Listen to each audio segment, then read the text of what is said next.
हरे कृष्णा। हमारे पुराणों में कई जगह वर्णन आता है कि जो भी व्यक्ति शुक्ल पक्ष और कृष्ण पक्ष की एकादशी के व्रत का पालन कर द्वादशी के दिन अन्न ग्रहण करता है, ऐसे व्यक्ति से स्वयं भगवान श्री कृष्ण अति प्रसन्न होते हैं। भगवान की प्रेममयी भक्ति प्राप्त करने का सबसे सरल उपाय है एकादशी के व्रत का पालन करना। हिंदू पंचांग के अनुसार एकादशी कृष्ण पक्ष और शुक्ल पक्ष की 11वीं तिथि को मनाई जाती है। इस प्रकार हर महीने 2 बार एकादशी की तिथि आती है। एकादशी के दिन अन्न से व्रत रखकर भगवान विष्णु की आराधना करने का विधान है। एकादशी के व्रत का मुख्य उद्देश्य है कि अपने मन के साथ साथ अपनी सारी इंद्रियों को भगवान श्री कृष्ण की सेवा में लगाना। ये एक ऐसा दिन है जब हमें अपने शारीरिक आवश्यकताओं को कम से कम रखकर अपनी साधना के प्रति अपना ध्यान केंद्रित करना चाहिए, जैसे कि हरि नाम का जप और कीर्तन करना, शास्त्रों का अध्ययन करना, वैष्णवों की सेवा करना आदि। श्रावण मास के शुक्ल पक्ष में आने वाली पवित्रोपान या पवित्रा एकादशी का महात्म्य भविष्य उत्तर पुराण में महाराज युधिष्ठिर को भगवान श्री कृष्ण बताते हैं। इसकी कथा कुछ इस प्रकार है। प्राचीन काल में महिचित्त नामक एक राजा था जो महिष्मतीपुरी पर राज्य करता था। वे एक निष्ठावान राजा था जो अपनी प्रजा का अपने परिवार जैसा ध्यान रखता था और हमेशा धर्म के पथ पर चलता था। न उन्होंने कभी कोई पाप कर्म किया, न छल कपट से कभी धन की प्राप्ति की। वे दुराचारियों को व्यापक दंड देते थे और सत्यवादी लोगों को अपने अच्छे कर्मों के लिए पुरस्कृत करते थे, लेकिन फिर भी दुर्भाग्यवश उनकी कोई संतान नहीं थी। एक बार सभी ब्राह्मणों ने इकट्ठा होकर इस पर विचार विमर्श किया कि राजा की इस पीड़ा का सुचारू रूप से कैसे निवारण ढूंढा जाए।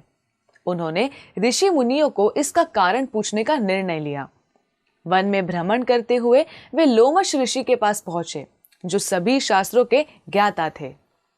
लोमश ऋषि को देखकर राजा के सलाहकारों ने उन्हें आदर पूर्वक प्रणाम किया और उन्हें सारा वृतांत सुनाते हुए उनसे विनती की कि वे उन्हें कोई ऐसा उपाय बताएं जिससे राजा महिचित्त को संतान प्राप्ति हो सके।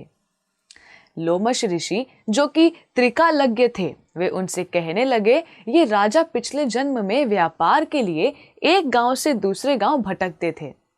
एक बार व्यावसायिक काम के लिए घूमते हुए वे प्यास से व्याकुल होकर एक तालाब के पास आए।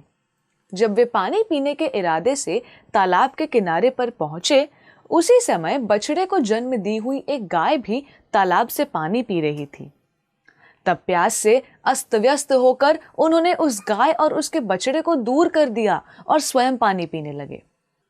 लोमश ऋषि ने बताया कि क्योंकि राजा से ये पाप हुआ था, इसलिए उन्हें संतान की प्राप्ति नहीं हो रही है।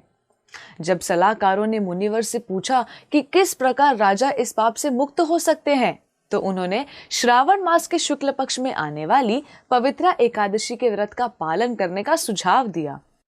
कुछ ही समय में ये मंगलमय तिथि आ गई और राजा सहित सभी ने इसका निष्ठा पूर्वक पालन किया। द्वादशी के दिन सभी ने व्रत के प्रभाव से प्राप्त हुआ पुण्य राजा को अर्पित किया। देखते ही देखते राजा महिचित्त को एक तेजस्वी संतान की प्राप्ति हुई। भगवान श्री कृष्ण युधिष्ठिर महाराज को बताते हैं कि जो कोई भी इस व्रत का पालन करता है, वो सभी पापों से मुक्त होकर सुख की प्राप्ति करता है। जो कोई इस व्रत का महात्म्य श्रद्धा पूर्वक श्रवण करता है, उसे निसंदेह भगवत प्राप्ति होती है।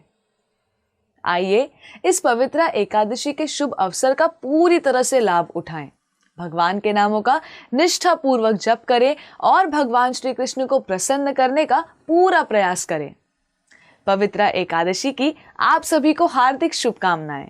धन्यवाद। हरे कृष्णा।